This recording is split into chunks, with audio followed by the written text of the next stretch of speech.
Today on episode number 442 of the Teaching in Higher Ed podcast, Improving Learning and Mental Health in the College Classroom with Bonnie Moon and Robert Eaton. Welcome to this episode of Teaching in Higher Ed. I'm Bonnie Stahoviak, and this is the space where we explore the art and science of being more effective at facilitating learning. We also share ways to improve our productivity approaches so we can have more peace in our lives and be even more present for our students.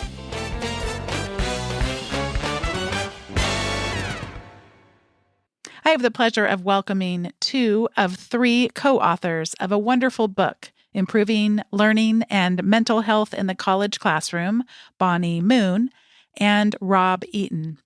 Bonnie is a mother of four, a mathematician, a hard worker, and a dreamer.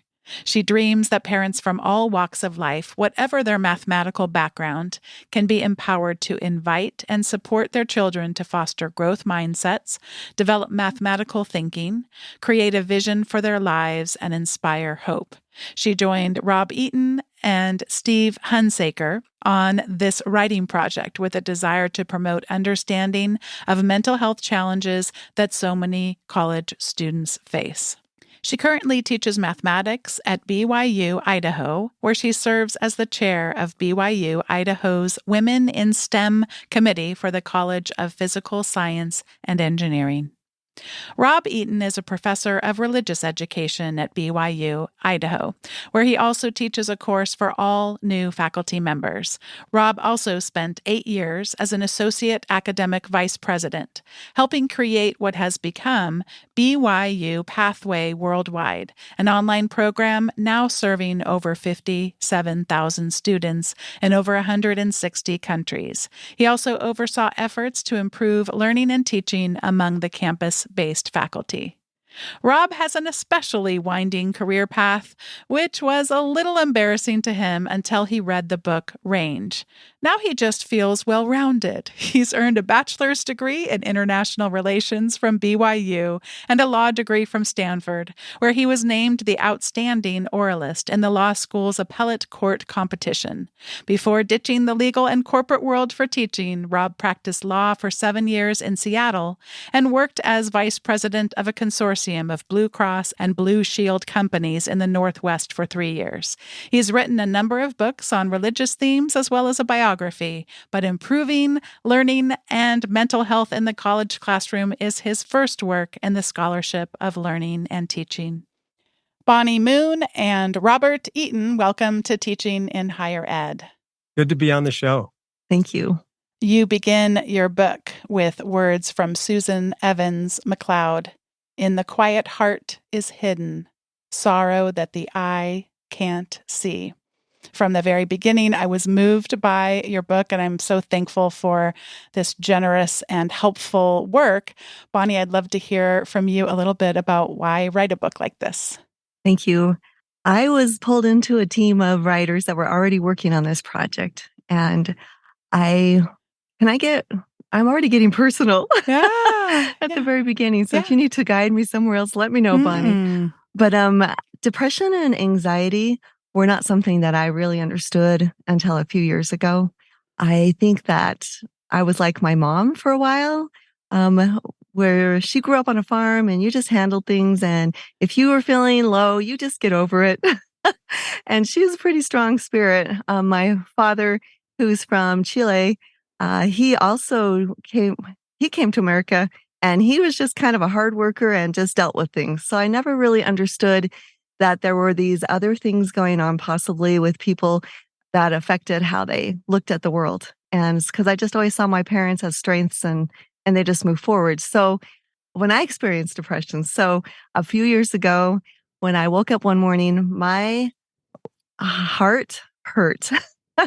And I was going to teach school, and I was like, I've got to get to school. I can't be sitting here worrying about how I'm feeling. I think when I get in the car, it'll just go away. And so I got in the car, went up to campus, started my first class, and the pain just became more intense and more intense. And then I went to my second class, and I got about halfway through and I looked at my class and said, I'm sorry, I have to leave. And I left class and I got in my car and I drove myself to urgent care. And then they started me on tests and they checked my heart, they checked my lungs, they sent me to the hospital. I had more tests. And finally, they decided that my lung had partially collapsed. And so I was breathing through at least half of a lung on one side. And after I finally just calmed down and the doctors had finished looking at the results and they called in a few specialists, I was given an option, do we want to blow this lung up and go into surgery, or can you just go home and breathe? And I said, what? I can just go home and breathe? That sounds great. I don't want surgery. And so the advice from the doctor was go home and breathe. And so I did. I went home that night and I took deep breaths all night long and it hurt. And I didn't go to school the next day. I kept breathing. I had friends come over to check on me and I just kept breathing. And about after a week, I went back to work and I was just breathing and I got back to work and after about a week and a half, I started to experience something different.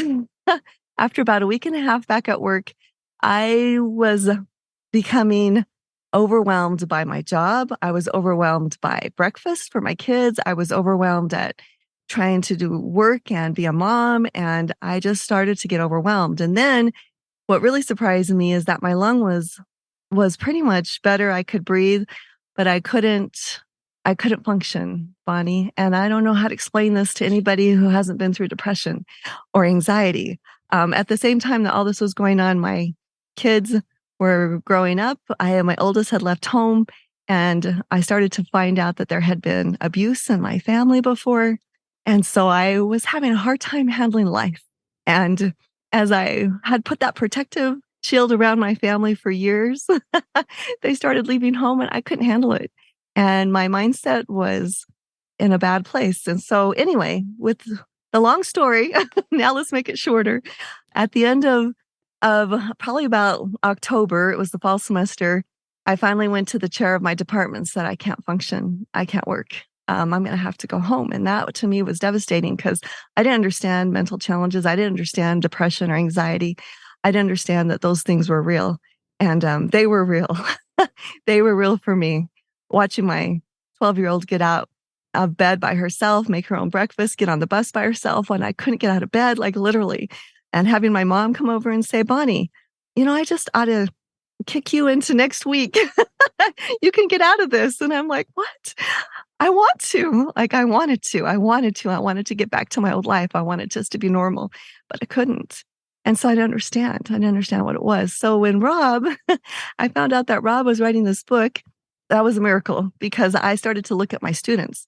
So I finally did find the resources and the way to get back. So I did end up going back to work and I did find ways that we'll talk about later, hopefully today during the podcast, that I did find my way back. But when he told me that he was going to be writing a book that addressed this with college students, I was so excited. I was so excited because looking back now, I started to see these things in my own students. I couldn't see them before. I didn't know maybe we'll call him John. When John showed up to class and his eyes were bloodshot and he was sleepless and I pulled him out in the hall and I said, what's going on? Why aren't you doing the work? And he told me, I'm suffering depression. I wouldn't have understood it before. I would have said, oh, okay, we'll go home, get some sleep and come back tomorrow. You don't tell someone that has a broken leg, why don't you just step up and come back tomorrow and you can handle this. We go get them help. We get them a doctor. We call out the fire squad. We call the people that we need to and say, this guy needs help. He is suffering. And so now having gone through depression and anxiety very acute. I mean, it was defined as acute because I felt really fast. I hadn't really experienced it before. But going through that, I can see it in my students now. And I can see when they're suffering that it's not a story they're making up. It's not that, oh, I just missed the homework. I'm suffering from depression. Can you please help me, make this deadline? It's not that at all. Someone might fake it being sick. Yeah, I was sick. I had the flu yesterday, but we don't question that. We say, oh, you were sick. Okay. So when someone says I'm suffering from depression or anxiety, do we question that? No, let's get them to help. So anyway, that's why I'm here, because I'm hoping to make a difference and better be a better teacher. I want to be a better teacher and understand how I can help and not be the hindrance that sometimes I feel like I was before when I didn't get it. Well, Bonnie, through your vulnerability, you not only can become a better teacher yourself, but you're going to help others become better as well. So thank you for that gift that both shows up in the book. The humanness of all three of you co-authors is so real and so raw. So thank you for bringing that realness and rawness here in a different medium, but in just as powerful as a way of your writing. So thank you. Rob, would you share some of your reflections on why anxiety and depression matter specifically for learning? They're not all bad. We should be clear about that. In fact, sometimes for some things, a little bit can be quite helpful. Years ago at law school, we had an appellate court competition, and a professor prepped us individually, those who were finalists, because there would be alumni and a Supreme Court justice we'd be arguing in front of. And I still remember my professor, Hank Greeley, when I finished saying, "Are you one of those people who's better with stress?" I said, maybe, I guess so. And he said, "I hope so." And then I nailed it in the finals. My team won. So for me, with speaking and teaching, I actually do better with some stress. But with singing, occasionally I'll sing a solo in church against my better judgment, and I always sing worse than I do in rehearsal. The stress undermines my performance there. I'll run faster at the beginning of a race with some stress. I shoot free throws worse. In fact, there's a fascinating study I think we cite in the book where they examined dart players. And I didn't know the rules of darts this technically, but some throws are worth twice as much as others. And they found that your average dart player does much worse on those throws that were worth twice as much, but your professional dart players were unaffected. So for some people, in fact, maybe for many of us who've succeeded so much in academics that we've become professors, we tend to play this particular game pretty well. High stakes examinations were maybe even something we looked forward to because we often did well. And so, as Bonnie said, with just like underestimating people with depression, we might not know what it's like then for people who freeze up on a high stakes test. So what the research tends to show is not that all stress is bad, but that chronic stress and doses that are too high absolutely interferes with learning. And then on depression, it's just all bad.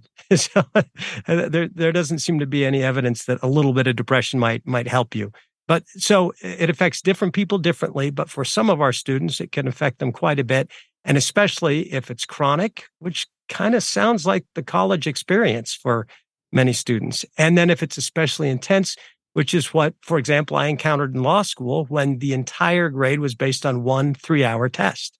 That was the definition of a high-stakes exam. No formative feedback of any kind leading up to that. That's a pretty intense situation. So those are the kinds of situations where we see stress and anxiety interfering with learning. And unfortunately, for some students, they've got a whole lot of courses that are designed that way, which means we're assessing them at the very time when they're at their worst as learners. I had some guests on the podcast a few months back that were talking about kind of a silly phrase they had made up called the pandemic dirty words. And so it's funny because by the way, the dirty words were things like high flex, which for me is not a dirty word, but for them really was, or I don't know. Well, the example I'd like to talk to you now is the word resilience. I mean, that made many people really bristle. And what they brought so beautifully to our conversation and that workshop I got to attend with them was the idea of what you're expecting of human beings.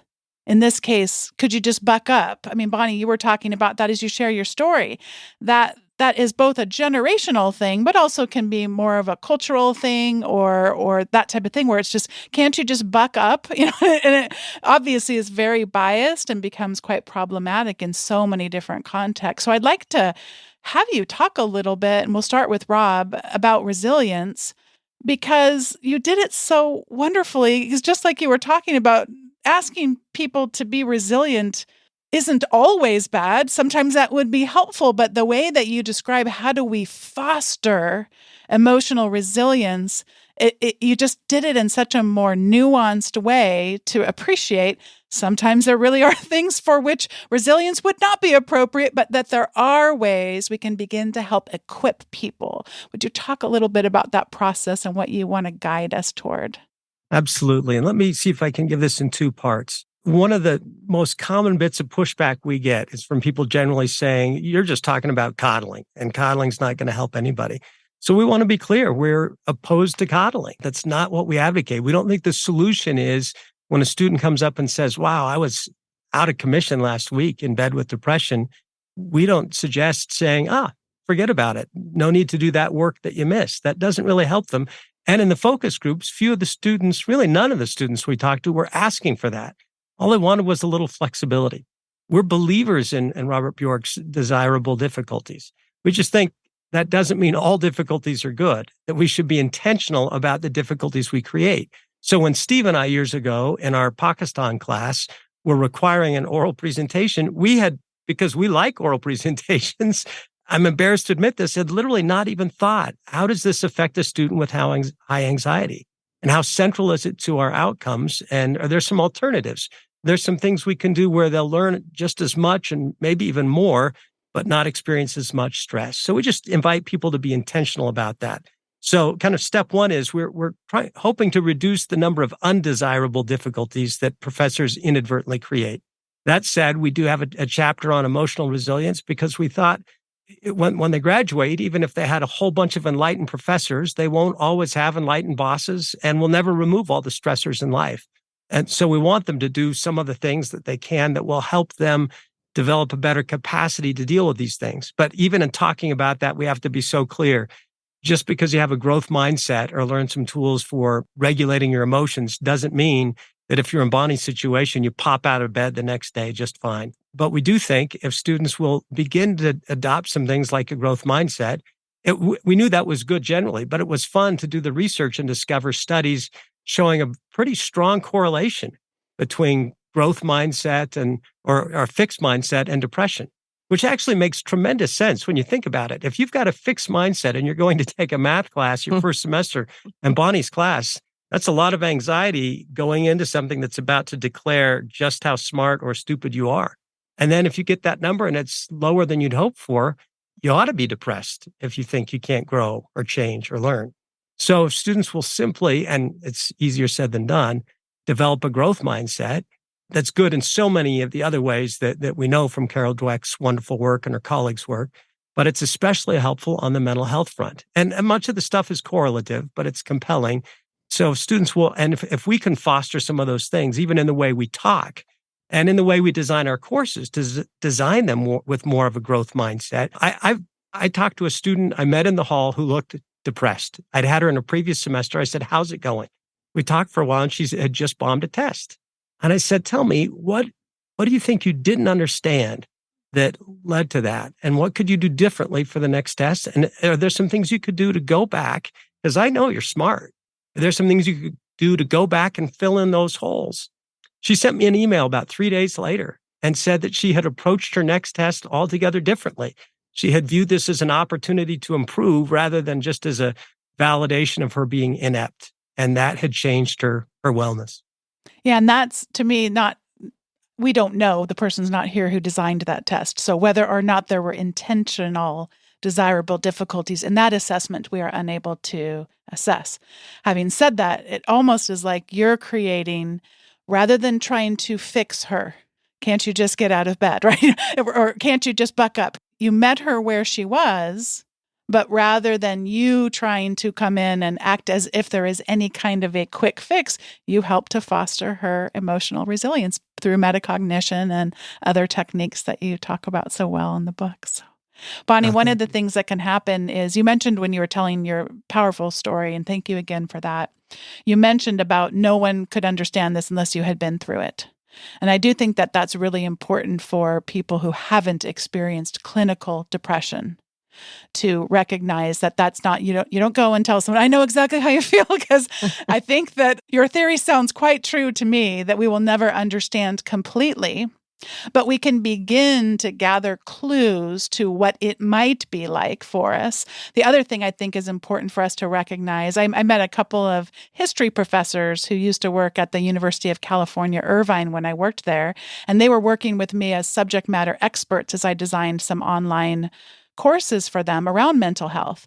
And one of the great lessons that they taught me was to stop thinking about mental health in dichotomous ways. Because it can be kind of scary as you start to learn about it. Like, oh my gosh, I haven't ever experienced not being able to get out of bed or shower or some of those symptoms that show up for some people. And then it's, oh my gosh. And so they would try to be, no, this is, you'll have some good days, you'll have some bad days. They're not always as bad. And just to see a spectrum of things. And I think this also helps us stop to stigmatize people who experience mental health challenges and to recognize that we all are going to experience some aspects of mental health challenges our entire life. That's not a part of life that we can escape. So all this to be said, I promise I'm getting to a question here. One of the things that is so important is we want to avoid telling ourselves that this feels so big, there's nothing I could do to help. That's not my job. That's the counseling center. Those are for psychiatrists to help with. I am insufficient here.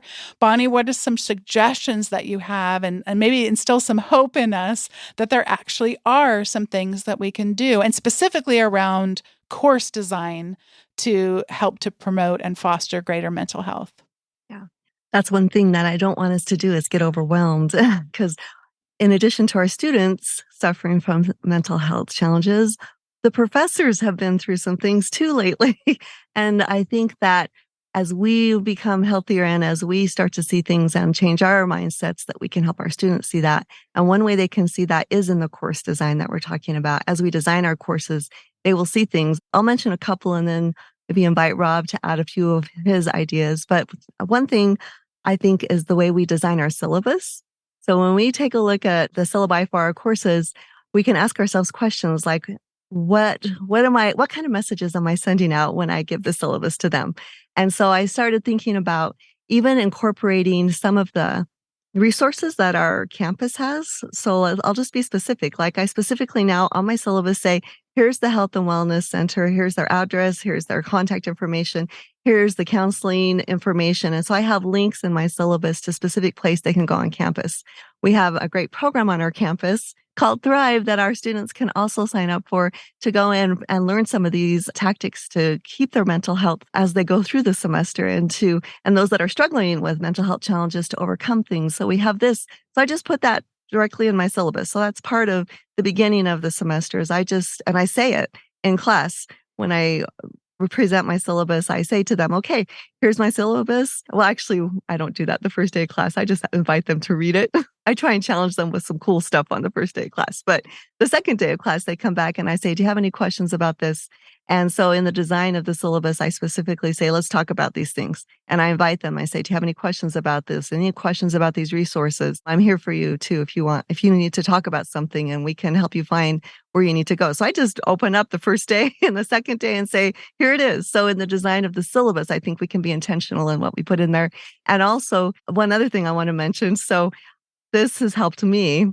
So I went back to school. I don't know if you saw that, Bonnie, but I've been back to school now for the last year, and I am a student now. I had an interest of going back to school so I could understand more about some of the cool applications of mathematics. So I could share those with my upper level students and start to invite them to look at internships and different things that I didn't have experience with. So I went back to school. And as a student... And you're getting a degree in what, Bonnie? Oh, so I went back to school in nuclear engineering. So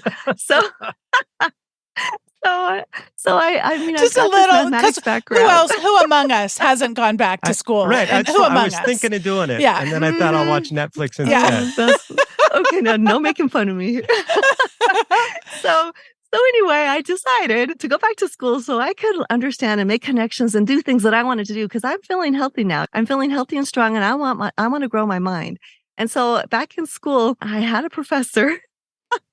And he has this exam you take. It's a quiz every 2 weeks, and it's timed for half an hour. And he doesn't care if you get through it or not, or if he's really testing things that, I mean, there were cool things that I probably should know, of course. But I'm like, I stressed about that half an hour because not only did he want us to complete this 5-part problem, he wanted us to upload it and put it into our iLearn or what would we call it? Our LMS, get all that done, take pictures of it, and have everything done in half an hour. And so I could finish that quiz, but that last 5 minutes trying to get that uploaded was so stressful for me. I said, I am never doing this to my students.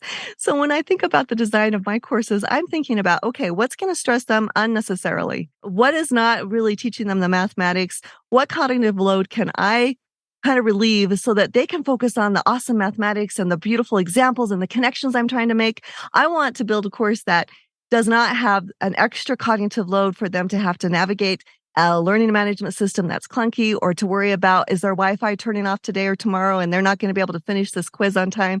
So I think about those things now. I wasn't so aware of that before I was a student, but as I'm working on this book with Rob and thinking about the deadlines, those are important. And like, if we just say, that's it, that's the deadline, it's over, I didn't get a chance to show them what I really knew. So I went and talked to that teacher. I said, hey, I have a book. Maybe you want it. No, I didn't tell him that. I was hoping you were going to be for real. You did. Did you really go talk to him? I did go talk to him. I didn't talk about the book we're working on, but I went and talked to him and said, I don't think this is fair. You're not really seeing what I understand or what I know.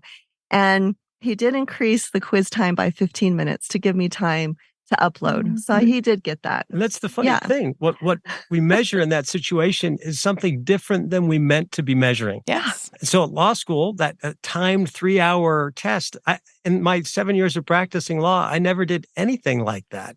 So it was great preparation for the bar exam. It's true, because it was the same game, but it really didn't match up. And Malcolm Gladwell's done a podcast about this, a couple of episodes, and builds on some great research by a guy named Henderson out of Indiana University.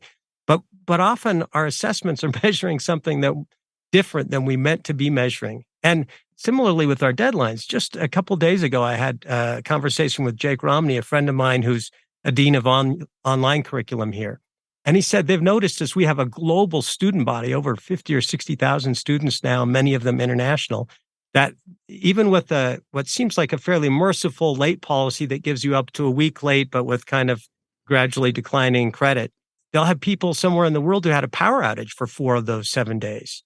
And what's happened is they've realized when they miss that deadline, students have no incentive to go back and learn what they missed. But what they missed in weeks 3 and 4 was foundational for what they needed to learn in weeks 8 and 9.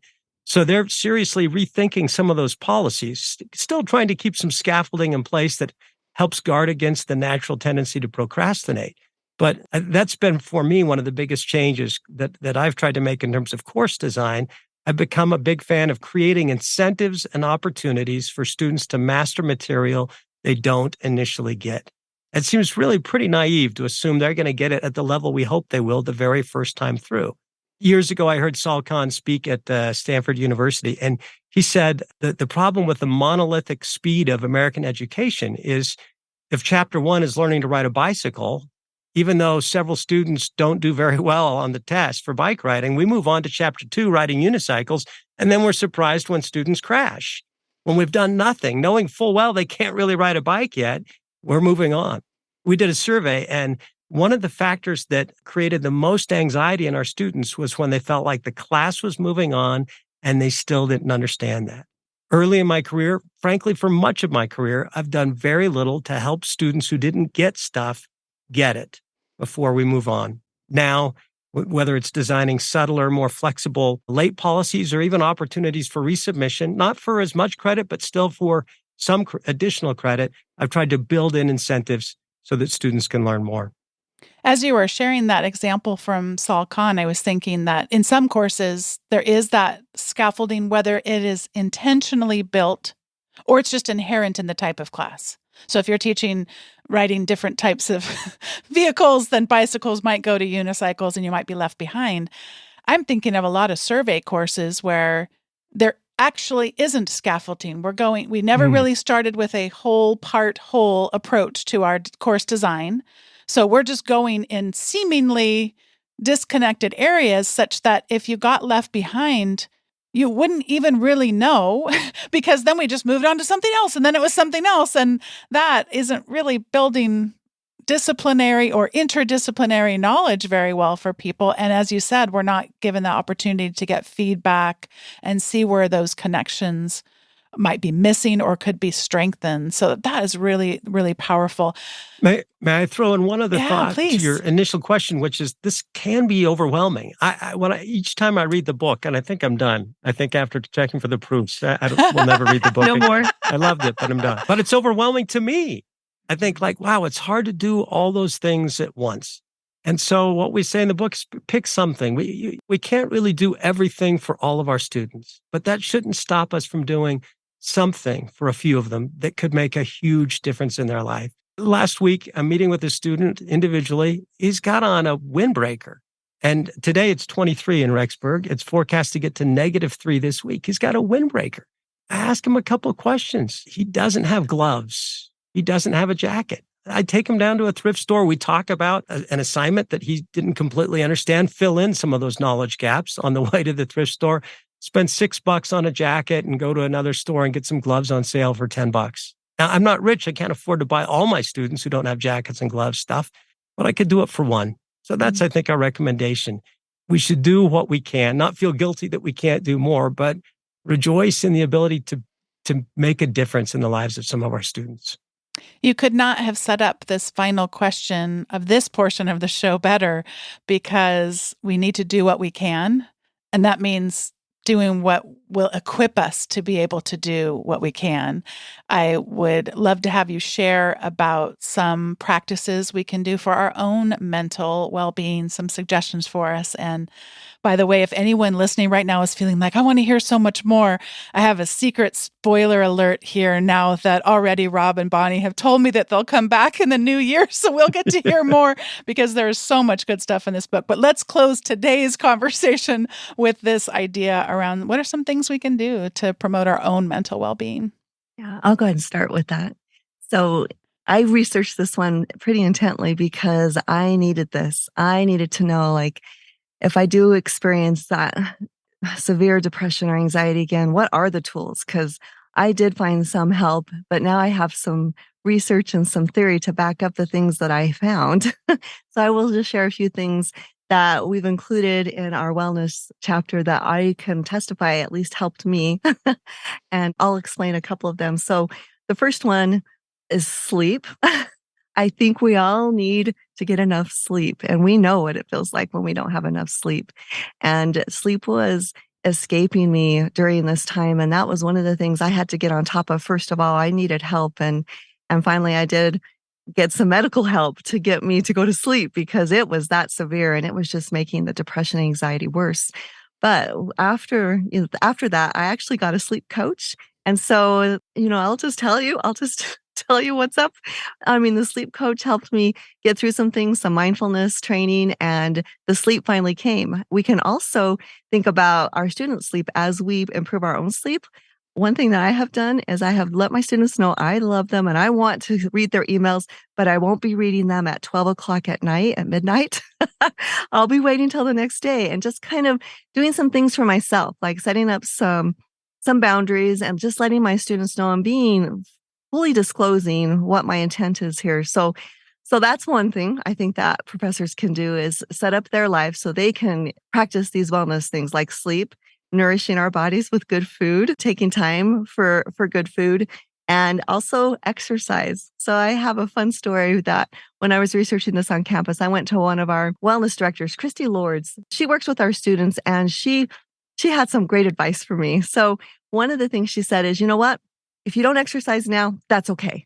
Just get out there and do something for 5 minutes. And so she just kind of started with a 5-minute workout. And then she was like, I do exercise and I'm bad at it. And then she got a little bit more. She did a little bit more. She got better and better. And as professors, I think as our students see us taking care of ourselves, and we can't even mention that, this last weekend, I went on a hike. Here's a beautiful picture of where I was, just to kind of let them know we're working on it too. We may not be a marathon runner. In fact, it may be more accessible to them if you say, I went running for the first time. Yeah. Yeah, I just tried it this weekend because they don't know that we're not perfect at this, but we're trying. And as we get healthier, they can see that. And hopefully we're modeling for them. But more importantly, like we're taking care of ourselves because we're not going to be able to really focus on things that are important in the classroom if we're not healthy. Christy, by the way, is our Senior Associate Dean of Students at BYU Idaho. Thank you. So for me, one thing that I had to get over as I suppose my emotional metabolism changed was the thought that I kind of prided myself in being good at absorbing stress and not bringing it home and not letting it ever affect me. And I remember when it first started to, I thought like, what's that? Huh, that's a thing. And I've discovered that at least for me personally, I've had to humble myself some and become more intentional about what do I do when my body starts telling me I'm getting too stressed. And so I in 20 minutes, 21 minutes, I'll be in a yoga class tonight. And it will be a wonderful way to wind down as I do each week. And I think it was my wife who 10 years ago first suggested, I wonder if we, meaning me, could benefit from yoga. And she was right. It's been great. And so I do some mindfulness. For me, working out has become 6 days a week. I try to work out, and it's become something I look forward to. Sometimes I get to do it with friends, and there's some sociality. Sometimes, like this morning, I actually got to engage in the practice that I'll mention in my recommendations, and I got to use it to help prepare for the podcast today and my first class in the morning. So I've found that working out is, for me, key to maintaining wellness. This is a perfect segue into the recommendations segment of the show because I believe I've even talked about this on the show, but I cannot say it enough. I experienced Rissa Sorensen Unruh when I was at a conference. As she started her presentation, she invited us all to take 3 deep breaths. And I shared about this at a conference keynote that I gave virtually, and I was watching just bits of the video the other day because I downloaded it to my computer. And I listened to myself tell myself to take 3 deep breaths, and it literally transformed how I felt. So we are going to take 3 deep breaths. But since some of you I know use podcast catchers that have fancy features that fast forward automatically through silence, we're not going to be silent. I actually think it's really powerful to take 3 deep breaths in silence, but we're not going to. So I am going to guide us through our first deep breath. Rob has already agreed to guide us through our second deep breath. And Bonnie's going to close us off our breathing exercise for our third deep breath. So we encourage you, if you are in a place where you could close your eyes, to do so. If you are not, you could always wait until such a time as you have, or just take the breaths without closing your eyes. And so we are going to take our first deep breath and try to focus on that coming kind of from the lower part of your diaphragm, and hold it for just a couple of seconds and then release that second breath. Or I guess that was our first breath. And now for your second breath, breathe in through your nose all the things that have been worrying you today. And then hold them there for a moment, let them bounce around, and then open your mouth and let them go. Breathe out and let go of those worries. For your third deep breath, go ahead and I'm going to count this one. We're going to breathe in for 5. 1, 2, 3, 4, 5. And now let it all go in 4, 3, 2, 1. Oh, thank you both for that. What a gift. Rob, you have some recommendations to make today. So my first one is completely made up, or maybe somebody else has already made it up and I just haven't read yet. I love spaced learning, but I'm also an advocate of spaced preparation. So this morning, before going to work out, I stopped to look at what I was teaching in my New Testament class and spaced out that preparation. But for the class, which I prepared for many times before, but rather than just preparing for it immediately before class, teeing it up before I exercise, let it marinate. And I find that some of my best and most innovative ideas come when I prepare for class in that way.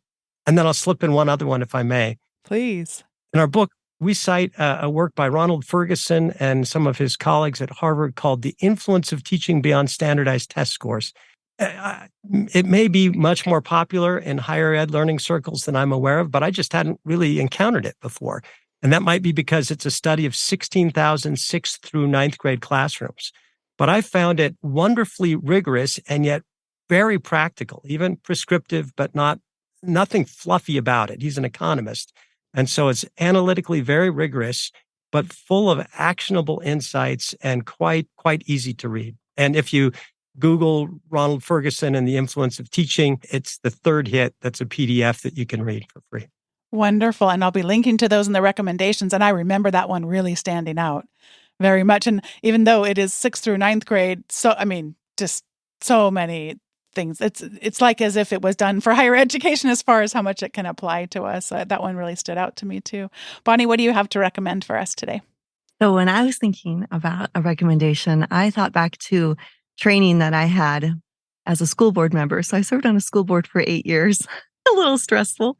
And one of the things that I did is I went to a conference. It was a leadership conference, and the speaker was talking about go and find 5 people. And I thought for sure he was going to say, go find 5 people and thank them for where you're at and so forth.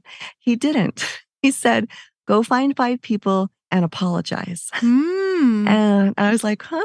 And when I think about connection, and I think about I'm probably going to say this badly, but when your intent is to improve productivity, so like in our lives, so we can have more peace. And so I love that. I love that as we increase productivity and we look for that peace, we can be more present for our students. I think about my colleagues at work. I apologized to a colleague at work because there was some tension between us and I could see my role in that. I went and apologized, and it freed me up to be a better teacher, to be present for my students. It was wonderful. I took that advice and I found it was not hard to find 5 people to apologize to sincerely. Like, I make mistakes every day, and it was kind of freeing just to be able to think about connection. We talk about that in one of our chapters in our book too. And as we connect with people, one way to connect is to recognize when we're wrong. Yeah, you both are reminding me so much. I was mentioning before we started recording about the class I'm teaching at present, reading through, once again, Stephen Covey's 7 Habits of Highly Effective People. And your recommendation, Rob, was reminding me of that idea that everything gets created twice. All things get created twice, first in our minds. And especially I think when we have an opportunity to prepare our minds for something, we get to then use that gift of creativity that we've been equipped with if we foster that in ourselves and foster it in other people's too. And then the idea of the other book that we're reading in the class is called Getting Things Done by David Allen. And you were talking about peace, Bonnie, and just the peace that it can bring to, I suppose this covers across both books, but living with integrity, not only with other people, but also with ourselves. And he sort of talks about, it's more related to how we manage our tasks and things like that. But when we go into our email, for example, or we go into our task management and it's just full of things that we've committed to but haven't done. I mean, that's just a cycle of creating disarray and whatever the opposite of peace is for ourselves. But how powerful to be intentional. But there's so much of what we've talked about today has to do with intentionality. And just the power that intentionality can bring. What great set of recommendations. My friend, by the way, we are recording this episode on November 16th. I do not normally mention the date when these conversations are happening, but my friend just ran for school board. And I just saw on Instagram that they haven't totally finished counting all the votes. And I thought, my gosh, she had training, by the way. So it sounds like this is something, if you're going to run for school board, you probably are going to need some training for it. But it seemed like someone had really coached her well to not be like, I won, even though it's obvious, look how far ahead I am. But it was more like, it would seem to me, but we're not done, just being really professional and being a person of integrity for that probable win. But yeah, I'm kind of excited. It seems like it might be stressful, but I'm grateful to people who are doing that in this day and age for sure. My wife served on a school board, and those school board members are the paragons of democracy. That is a thankless, critical role. No, thank you. Yeah. Well, thank you both for being guests on Teaching in Higher Ed. Thank you for this very generous, as I said previously, practical book. I am excited for people to get it in their hands. As of when people hear this recording, depending on when you listen, it's available on pre-order. And then, as I mentioned earlier, you're both going to come back and then when the book's actually clickable. So we can have 2 opportunities, but lots of people listen after when things air. So who knows? Go check out the link in the show notes to get this wonderful resource. It is not just a book about mental health. It is not just a book about teaching and learning. It is a wonderful blend of sort of a holistic view of our students and of ourselves and how we can foster those great learning and mental health. So thank you so much for the work and for being here today. Thanks so much for having us, Bonnie. It's been delightful. Yeah, thank you, Bonnie. Thanks once again to co-authors Robert Eaton, Stephen B. Hunsaker, and Bonnie Moon for your amazing book. And thanks to Rob and Bonnie for joining me on today's episode. Today's episode of Teaching in Higher Ed was produced by me, Bonnie Stahoviak. It was edited by Andrew Kroger, and podcast production support was provided by Sierra Smith. Thanks to each one of you for listening. And if you've yet to sign up for the weekly email, head on over to teachinginhighered.com/subscribe. You'll receive the show notes from the most recent episode and some other goodies that don't show up on the podcast. Thanks so much for listening, and I'll see you next time on Teaching in Higher Ed.